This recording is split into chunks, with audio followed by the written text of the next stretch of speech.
Hi, everyone. Thank you so much for joining us. This is Inga Hampton, editor of MedEsthetics magazine, and we're going to get started. If you have any questions during the webinar, you can type them into the box on the right-hand side of the screen, and we'll answer them at the end of the presentation. Today, we'll be discussing combination treatment protocols to reduce hyperpigmentation and provide patients with younger-looking skin, and how these techniques can help grow your patient base. Our presenter is Roberta Del Campo, MD, a board-certified dermatologist specializing in medical and cosmetic dermatology. She's the founder and director of Del Campo Dermatology in Miami. Welcome, Dr. Del Campo. Thank you so much, and I appreciate everyone's time and attention. This is a subject that I feel very passionate about. I do have an area of expertise and a special interest in laser and energy-based devices, as well as melasma, which I'll get into my personal story at the end of this presentation. So as mentioned, I do have a background in dermatology, but specifically in aesthetics, cosmetics, and laser and energy-based devices. One defining factor, I think, in my career is I worked on a laser and energy-based device algorithm with Dr. Tina Alster, who's one of the world experts in energy-based devices. And I learned quite a bit during this time, during this year, working as a future leader in the American Society of Dermatologic Surgery. And this really led me actually to my first energy-based device purchase of the Aerolace Neo. So it's quite exciting that I was able to really learn even more than expected during my fellowship to help guide me, and I hope that this can help you all today. So why is picking the right device more important than ever? Well, we know obviously that there's quite a bit of competition in the spectrum of aesthetics and cosmetics. So everywhere we turn, or especially for my practice in Miami, there are many medical spas, other aesthetic and cosmetic offices opening, and it's really important to understand how we can differentiate ourselves to make ourselves stand out so that patients are drawn to our practice and that they stay within our practice. The number of medical aesthetic centers actually predicted to double in just 5 years, so competition is going to continue to rise, and this competition really needs to lead us to differentiate, individualize our practices.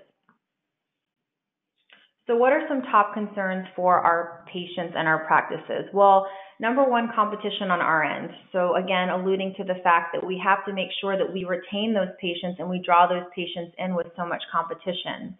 We need to retain those patients by offering good treatments, different treatments, and obviously having good patient health care. And we also have to incorporate new treatments. You have to stay ahead of the game. And that's something that I found, particularly in my practice, to be quite important.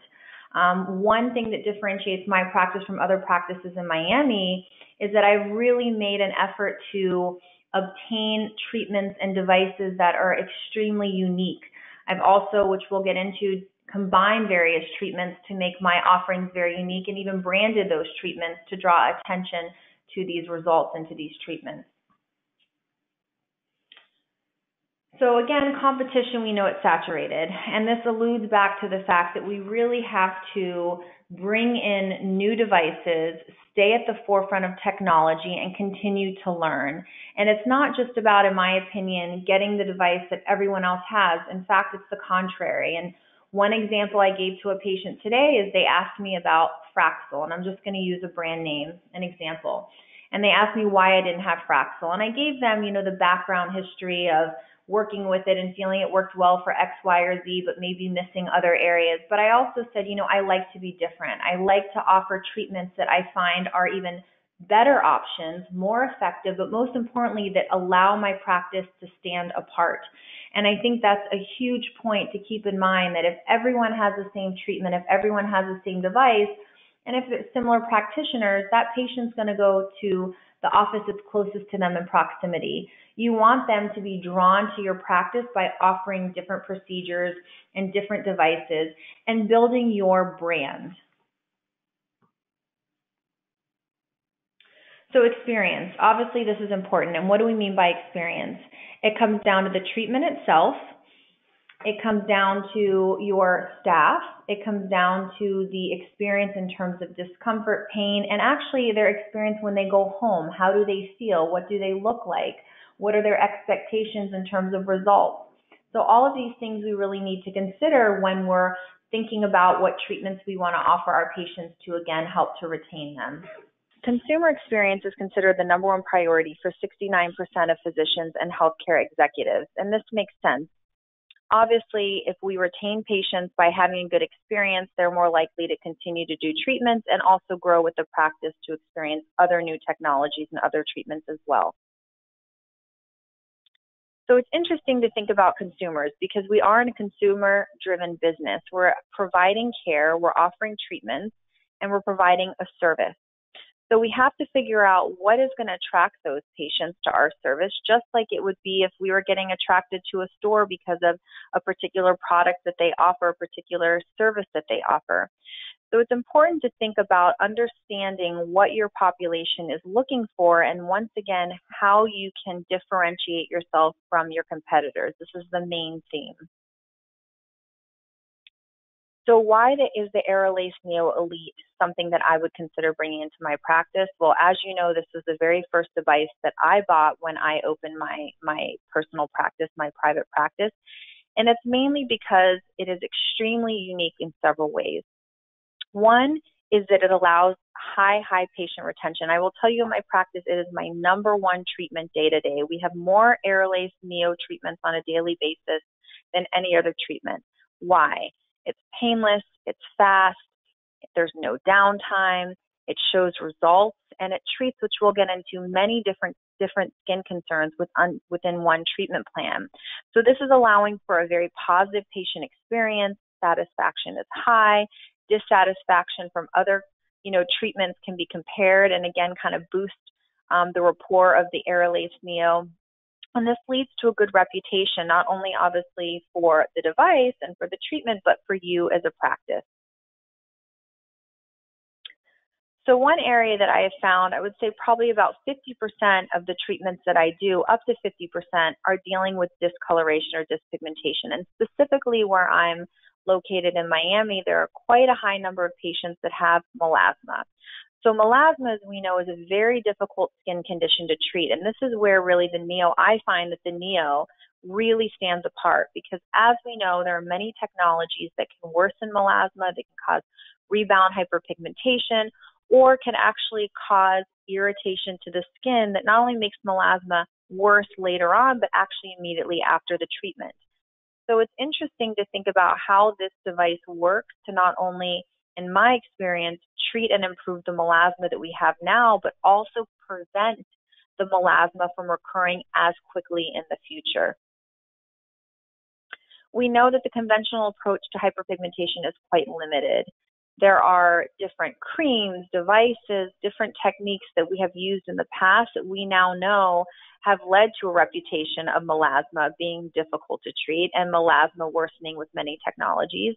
And this is where I find patients come to me saying, oh, I've heard there's nothing I can do for melasma, or my friend did a treatment, or I did a treatment, it got worse, I'm scared to do anything. And so this is something to really, jump on quickly and reassure your patient in two ways. One, guess what? This is fantastic because I actually have a device that does not have that risk, that makes your results better, that makes your melasma better. So I specifically invested in this device to help treat melasma. If you have a personal story or a patient story that you can link to it, that's obviously a big selling point. I personally have dealt with melasma my whole life. One of the reasons I was drawn to this device initially was because of my own personal struggles with melasma. And so if you can find some kind of interpersonal relation, that obviously is a big key and selling point to your patient. Also keeping in mind, patients have issues with topical creams. They can't use hydroquinone. They can't use different creams because it's irritating to the skin. Another way to say, well, we may put you on X skin regimen, but also in addition, here's an option that does not have a risk of irritating your skin that you can do and not worry about your skin getting rough and red and itchy, if you will. So the point is that these conventional treatments that we have now, there's a lot of bad rapport around it because we do know that some of these conventional treatments can exacerbate melasma and may not be tolerable by patients. But the great thing to say is now we have this technology that can actually do the contrary, that can make it better, and you will love it and you will want to do more treatments. You'll see the improvement and you won't have to worry about some of these risks and side effects as we have in the past. Now, in terms of dermal melasma, we know that there are different technologies, and that's kind of the epidermal with the creams and peels and things that can be quite irritating. When we think about dermal melasma, I would say rather than worrying so much about treatments that can irritate the skin or worsen the melasma, we really think about treatments that don't do anything because it's a deeper pigment. It's a little bit harder to target. And we know that there are not many treatments out there that address the pigment, but also we know now the inflammatory component of melasma. And this is, again, where the Neo comes in and is quite unique. And in my opinion, the only device on the market that really targets both the inflammatory component and the hyperpigmentation component in one treatment.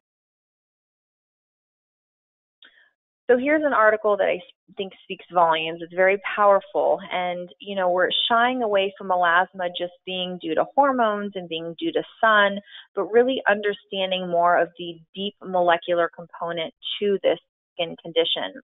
We know, and it makes sense, you know, we know that when people get flushed and blushed and they're out in the heat, that their melasma worsens.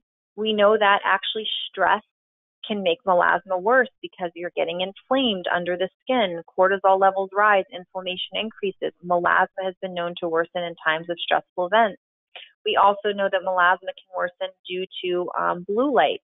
And really there's no other explanation except for some of the dilation of the blood vessels and the vascularity in the skin. So my point is that we really need to shy away and also educate patients that we're not just trying to quote unquote destroy the pigment there, because maybe that's a short-term improvement, but we're really trying to get at the root of the problem. And the root of the problem is the inflammatory and vascular component. So I think this is a fantastic slide because it really shows what, you know, the link, if you will, of melasma, hyperpigmentation, vascularity, but also what the Neo can do to address both the current and potential future of recurrence. And this is what I love, and I will tell you, I'm very passionate about this device because of my personal experience. And, you know, I've gone through years and years and years. I've had melasma since I was 15, 16 years old. I've tried all kinds of different devices. I actually became a dermatologist because of my melasma, my frustration and embarrassment. And this is the one device that I personally have experienced where it not only gets better with each treatment, but it doesn't come back as fast. I can be outside and I do my best with sun protection from sun exposure. No matter what I did before, it would get darker. Now it's quiet. It's not reacting the way that it used to. And my strong belief is because of this device, you know, what it does for the vascularity and the decrease in inflammation in the skin. So as you see here, the energy breaks up not only the pigment in the epidermal and dermal layers, but it's also suppressing the vascular component. And that vascular component is what can lead, obviously, to the melanogenesis or increased production of melanin in the skin. So you're treating the current aspect of melasma, but again, in my opinion, and based on these studies and diagrams, you can see it's also decreasing the risk of melasma coming back in the future. So melasma, again, we know that it is epidermal, dermal, and there's a component of inflammation. Again, the Neo Elite, to me, it's a genius device because it's really addressing all three concerns within this one treatment program for melasma. Another benefit, and this is something I commonly do in my practice, and I can elaborate on this a little bit more at the end of our discussion, but I commonly combine therapies. I'm a big believer that yes, various technologies can improve X, but when you combine in the right person and really understanding their skin concerns and what you're trying to address, it's really important to think about combination therapies. For example, if someone has primarily dermal melasma, which tends to be a little bit, more dusky, it tends to have a slightly different hue, it tends to be a little bit deeper in pigment, and yes, there are various lights you can use to try to judge whether it's more dermal or epidermal.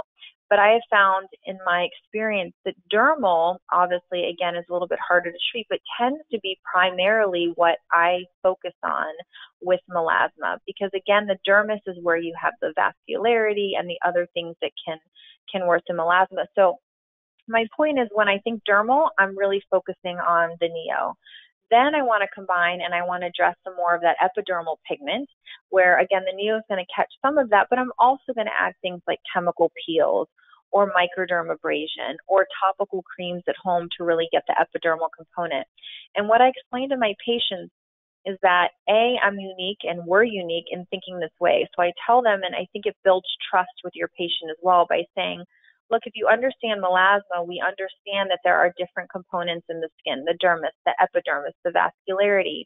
And so what I would like to do is I would like to put you on a treatment program that's going to address multiple layers of the skin to make sure that we really target melasma as completely as possible. And then I explain the combination of the laser with the peel, with the topical regimen at home, with good sun protection, again explaining that I'm addressing the epidermal component, the dermal component to treat and what we see now, but also that preventative side with the vascular component. And they're going to see better, quicker results when you give them this combination therapy. And frankly, it's also going to get them in the habit of a good, skin regimen at home when you put them on the creams for melasma, but then also get them in the habit of using vitamin C for prevention and sunblocks for prevention. So you're also pushing them to make their skin healthier in combination with treating and improving their melasma. And it's all about skin health at the end of the day.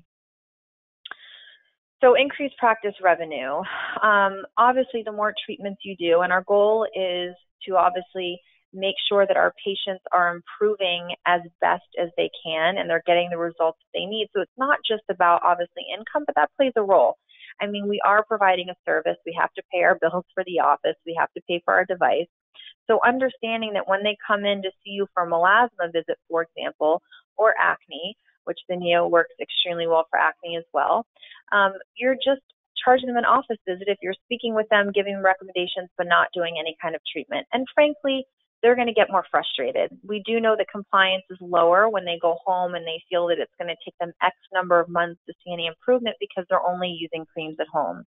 When you can tell them, I'm going to give you a treatment today, you're going to look better in the next week or two, and then you're going to come back a month and look even better.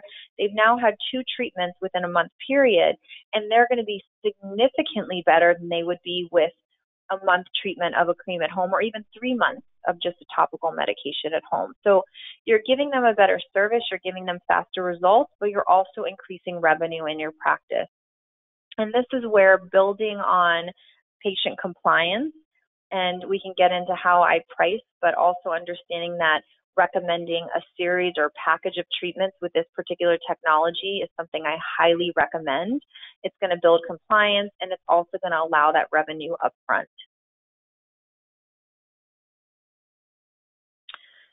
So in terms of a summary for melasma specifically, we know that with even just 2 treatments, studies have shown that there's a 25% clearance. I will tell you that I have seen even faster results. I think there is a technique of how many passes, and there are protocols that can be used, but there are also protocols and kind of little tweaks that I've made over time. But you can see a really nice result even with the first treatment, and I'll show you shortly a picture of my results with even 1 treatment, which blew me away and was one of the reasons I jumped on board with this device. But we do know that 3, 4, 5 treatments is really going to give you that continued improvement. And I do recommend not necessarily saying we're going to start with 3 and build more. I would say that, it can range from anywhere from 3 to 5 treatments. Everyone differs based on where the pigment's located in the skin, how compliant they are with their skin, their at-home regimen, but understanding that everyone is different. And obviously I am here to make sure that they get to their end results that they want.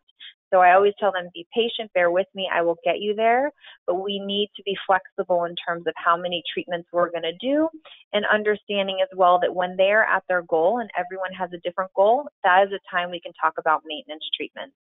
Some patients are happy just getting better, others want it almost clear, and I think that's where understanding what your patient's goals are and setting realistic expectations up front is important. The way that I mention it to my patients is think about blending. I never tell them it's going to cure melasma, it's going to get rid of their melasma. I always use the term blend. I said this device is fantastic for blending skin discoloration. It's going to help improve the overall color, tone, texture of your skin along with improving the melasma. But you will see that each treatment will blend more and more. And when we're happy and it's as blended as we want it to be or as happy as we can be, then we need to talk about maintenance treatment. And that's where it goes back to revenue. You're bringing the patient back and saying, you know, you're so much better. Let's go ahead and make sure that we keep you there, because we know this is not a cure. I always give an example of myself. I do a minimum treatment once every 2 to 3 months with the Neo, more often if it's summer or I feel that it's flaring for whatever reason. But the idea is, I explain to them as well, this is not just maintenance for your melasma, but it's maintenance for your skin health and your skin quality. Because I love to harp on the fact that this device is not just about color correction. It is actually improving the collagen stimulation, the resiliency of your skin, the health of your skin. And we know that healthy skin is beautiful skin. And I think the more that you explain to your patients that this is not just to make it look better, but it's actually making the skin healthier, that's going to be something that they're on board for. Now, in terms of patient satisfaction, we know that patient satisfaction is extremely high. I will tell you, with my melasma patients, I am blown away every day when they come back and say, oh my gosh, this is something that actually is working. I've had so many treatments and nothing's ever worked, or it's gotten worse. And not only that, but I've gotten compliments on how good my skin looks. And going back to the skin health, you will see an improvement in the radiance, even just with one treatment, and your patients will be getting compliments left and right, which is, again, going to increase patient satisfaction and retain patients going forward. The treatment time is extremely quick. I would say 10 to 15 minutes if you're focusing on focal areas. To do in my practice, I always do full face unless someone has a contraindication or they say, I'm on a strict budget. I only want to treat X area.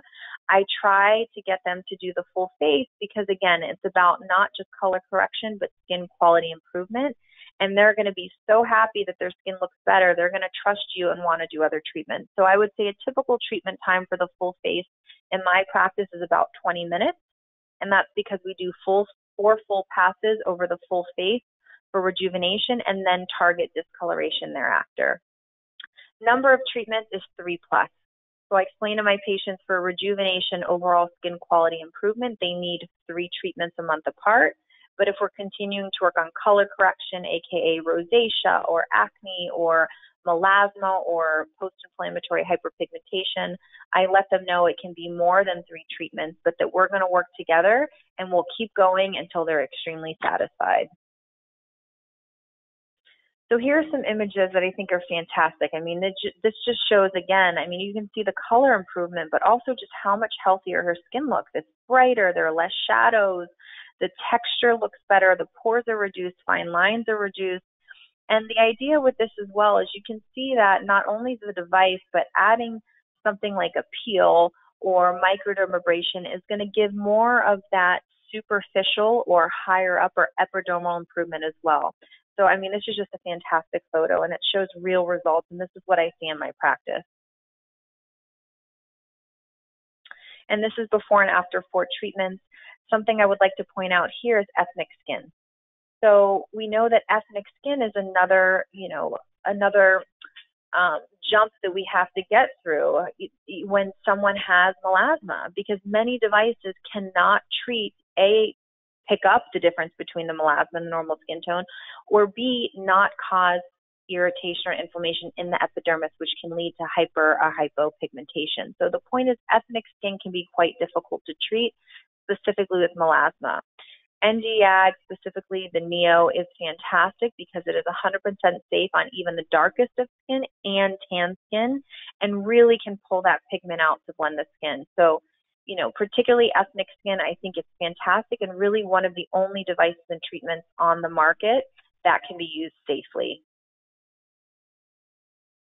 This is to show as well that it works on ethnic skin, but also is safe during pregnancy. Now, obviously, you have to make your own decision and what you're comfortable offering to pregnant patients, and every provider is going to be different. But I will tell you, in my practice, I absolutely use it on hormone-induced acne, specifically with pregnancy, because we are limited on different medications that we can use. When it's targeted just to the facial skin, we know it's extremely safe, and it's something that not only will treat the hyperpigmentation or dyspigmentation from melasma or from acne, but also can help specifically for hormonal acne, prevent that hormonal acne. So here you're getting improvement. I think she has obviously melasma, but I see some little bumps that look like there was possibly some little breakouts there as well that have improved and also the discoloration left over is also improved. Another fantastic result here, you can see how dark that area was. And once again, I want to point out the skin quality improvement because I cannot stress that enough. It is something that I just find so powerful when we talk about, rejuvenation, photo rejuvenation, skin quality improvement. And this is my personal picture. So this was the game changer for me. You can see on the left, there's a little hint of redness, and this is only because I actually had the treatment done and then realized, oh shoot, I should take a picture to see the difference. Because I just had this feeling it was going to work well. I looked at the studies, I had heard stories, it was a fantastic treatment, but I really wanted to see for myself. So that redness is purely from the treatment itself. But what I will also point out again is, quality improvement. You can see the melasma is improved, but pores, and this is not photoshopped whatsoever. This is actually in the same clinic, a week apart, and you can just see even the lines, everything's softened, the skin looked more hydrated. The skin just looked healthier, tighter, and fresher, even from just one treatment. And this was something I posted all over my Instagram. I showed every patient that came in that was going to do the treatment. I'm like, look how fantastic this is. And this really blew me away because of my personal experience. So I like to post a lot on Instagram, and I specifically, if anyone looks at my Instagram page, you'll see probably half of it is the Airlace Mia. Why? It's something that's, again, become so popular in my practice that I tend to get a lot of patients coming in specifically referred for that device and or specifically so happy with the treatment that they want to share their experience and they want to explain how wonderful it is. And these 3 different pictures, 2 are the same patient. The other is a separate patient. They both dealt with melasma, and both patients had had multiple treatments, other devices, other techniques, other technologies done in the past, and it had worsened and or not improved. And so they were all so happy that they wanted to share their experience and really show their progression treatment after treatment. And, these are influencers in my area as well. And so it's been great exposure. And the point is when you have patients that are so happy and they want to share and it shows genuinity, it's going to draw their followers, which is going to increase your practice exposure, which is going to increase your revenues. And at the end of the day, this device really just brings happiness and brings a lot of, a lot of success and exposure really to you and your practice. And it's something that you can even see my body language. I'm so happy to share this device that I'm happy to post and to tell my story and to tell the patient's story. So it's something that I feel very, very passionate about. So this just goes back to the right device, the right treatment, the fact that it's unique, effective, and it's comfortable. And, I think that's another point that's extremely, extremely important. How many patients do we have on a daily basis that come in and say, well, is it painful? Is it going to hurt? I had this treatment. I didn't like it. It felt like a rubber band. And, patients want comfort. And it's no longer the thought process of no pain, no gain. Now the process is, I don't want pain, but I want the gain. So when you can explain that this is painless because of the unique technology, the fast pulse, the fact that it doesn't cause a lot of damage surrounding skin, which decreases the discomfort, this is a huge selling point as well. And once they do one treatment, they'll want to do others. When patients have a treatment that's painful, they don't want to continue their treatment. So it's important to mention to patients extremely comfortable, it's extremely fast, it's very unique. And I like to harp on that because uniqueness to you and your practice is going to bring those patients in. And personally, I paid off my device in 3.5 months. And frankly, I actually think it was faster. This was kind of a conservative number. And this was me opening my practice, having to build from day one, build patients, which I had been in private practice for several years, but opened a new office, a new location. And the point is that I was shocked, how quickly I was able to pay this off with limited access. I did every treatment myself, meaning I could only do X number a day because I was doing other treatments and seeing, a variety of patients. Having support staff, someone that can help you with this treatment, your revenue is going to increase very quickly. And I would not be surprised if this could be paid off even faster. And, having support staff, the beauty of this device too is it's so easy to learn. It's foolproof. There's little to no risk with it when you teach them the right way. Some lasers can be very risky to hand to a secondary provider, but this device, you can rest assured it is extremely, extremely effective, safe, and can be used by your secondary providers without you having to worry. And that is the end of the presentation. I thank you for your attention. Thank you so much, Dr. Del Campo. And we do have some questions coming in. And Perfect. one person is asking, when you combine either the peel or the microdermabrasion with the laser treatment, what order do you perform those in? So if I'm doing microdermabrasion, which I actually don't do true microdermabrasion, I have a device called the salt facial, which I am obsessed with and I love.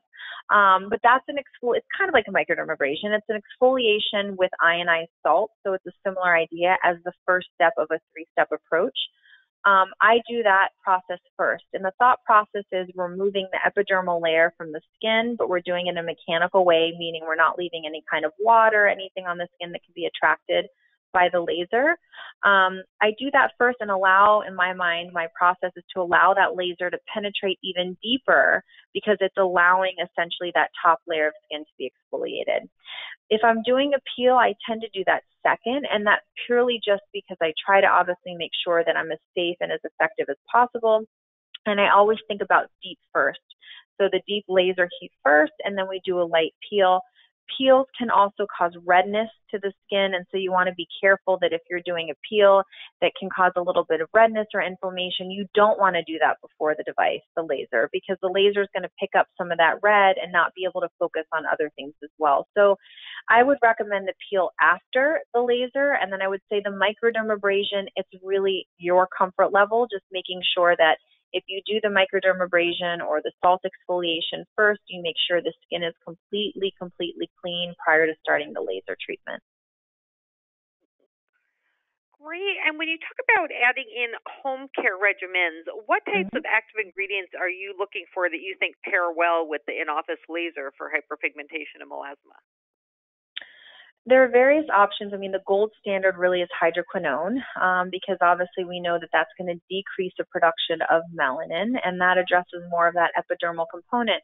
But we know that some people cannot tolerate hydroquinone. So if they can, that's my first go-to, period, hydroquinone, gold standard. If they cannot tolerate hydroquinone or they don't want to use hydroquinone or there's some other contraindication, I think about various ingredients including kojic acid, arbutin. Arbutin is a new favorite of mine because it is molecularly similar to hydroquinone, but it does not have the irritation or cause irritation like hydroquinone can.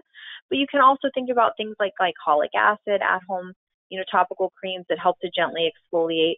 Retinoids, which we know technically block a little production of pigment and help to exfoliate the skin. But my go-tos are either hydroquinone number 1, and if not, then I would think about arbutin/kojic acid. And when looking at like the energy settings or the number of passes you want to perform, what do you use to determine that? And are there any clinical endpoints that you can look for to make sure you're using the right setting? That's a very good question. So, when I first started using the device, I did go by the protocols exactly based on skin type, based on, skin condition. And obviously I kind of stayed around there. There are protocols there for a reason. They, Aerolase has done a lot of studies and really made an effort to figure out the best protocols for X. But, I have increased the number of passes, for example, for melasma. So I can do anywhere from 6 to 8 passes over the melasma, where if you look in the protocol, it'll say 4 to 6 passes. So you kind of have to judge, what the patient can tolerate. And I think, alluding to what the endpoint is, I don't like to get the patients too red. The point is we're doing this in a very controlled way. We don't want them to have too much inflammation. If they tell you it's hurting, this device should not hurt. It might feel warm. But if I have a patient say, it's hurting, then I know that heat is probably too high or the passes are too close. So I think about patient feedback, so sensation, and then what I see on the skin, meaning if redness is getting too high, it's getting too warm when I touch the skin, it should be warm, not hot. Then I think about either decreasing the passes, letting it cool down, moving to the other side, and coming back. But I think, starting with the protocols in the manual that you're given when you purchase the device is absolutely the best way to start. And then you may kind of tweak it a little bit, push it a little bit. If they've done a level 5 at their skin type, and you think the next time they can go a little bit higher, you might do a little test area at a level 6. And if they're not getting too red, they say it's comfortable enough, then you can leave it at 6. So I think starting with the protocols and adjusting from there based on patient sensation and response of the skin is important. And do you prepare the skin prior to laser treatment with any lighteners or brighteners, or do you start home care after the laser treatment? I think you can do either or. I mean, most of my patients come in for the treatment, so they've heard about it, they've seen it on my Instagram, so they actually make an appointment for the Aerolase Neo. And so if they're here, I obviously do a consultation. I tell them the benefits of the treatment, what their treatment regimen should be, and I start them at an at-home skin regimen during that appointment. If someone has been seeing me previously, let's say for melasma, and then I say, well, we want to consider doing the Aerolase Neo, and obviously if they don't do the treatment that day, then I'm starting them on the skincare regimen, getting started with that, and then they come back for the treatment. So I don't think there's a right or wrong. I think it really depends. If they're coming in and wanting to do the treatment right away, I don't think you need to wait to do that treatment. There's no reason to. But if somebody is going to wait anyway, then I would go ahead and start them at the at-home skin regimen, at least to get things going. In terms of the initial, anywhere from 3 to 6 sessions, how do you space those apart? How often can they come in? If they're doing it for rejuvenation, color correction, I recommend once a month. And just because we know that the skin really needs to heal itself, you're doing a certain number of passes, it increases the collagen, things are kind of wounding in a way, in a very controlled way, I say. And rebuilding, you want to give it time to heal. You don't want to push it too much. Now, acne is a little bit different, which I know this discussion isn't specifically about acne, but I will let you know that when I'm treating acne and I'm not doing a full rejuvenation, I do it more frequently. So every 2 weeks when I'm just pinpointing, breakouts, because you're not using as much heat. It's not over the whole face. It's not cumulative. But if you're doing 4 full passes, rejuvenation and or color correction, I would recommend once a month. Oh, great. And I think we have time for one more question, and then if there's anyone that we don't get to, we will follow up with you after the webinar. But our last question is, do you have any tips on how to improve patient compliance with their home care and sun protection? That's a tricky question, because obviously we can't be at the house with the patient telling them what to do every day. But I say clear access is key. So I absolutely have my patients put their products on their counter. I like a nice, pretty silver tray. I have one myself. And when you're brushing your teeth and it's in front of you, you're more likely to reach for it than if it's in a medicine cabinet or under the sink. So I have them have it out clearly in front of them. I also really harp on the benefits. I mean, I'm one to kind of push them and say, look, here's the reason you need to be compliant with this. If you want these results, and or most of what I'm recommending also is preventative. So it's the vitamin C and it's the retinoids and it's the sunblocks. And so I take the time, and the more time you take with the patient to explain the benefits, the more likely they are to do it. If you just say, here, do this treatment, here's your skin regimen, goodbye, and they don't really understand the perks of doing it, they're not going to be as compliant. If you're able to really push it into their brain why it's that important, obviously that's going to stick in their brain and they're more likely to follow your recommendations. And also keep it simple. If you have 20 different products, they're less likely to follow. So keep it simple, stupid, as they say. Keep access right in front of them so that it triggers their brain to do the treatment, and make sure that they're knowledgeable about why you're recommending it so that they understand the benefits and are more likely to want to do that regimen. Terrific. Well, thank you so much for your time, Dr. Del Campo, and thank you to everyone for joining us. And as I mentioned, we will follow up with questions we can get to. And the webinar, if you'd like to share it or review it in the future, will be available at medestheticsmagazine.com/webinar. And again, thank you so much, Dr. Del Campo. Oh, my pleasure. Thank you, everyone, for your attention.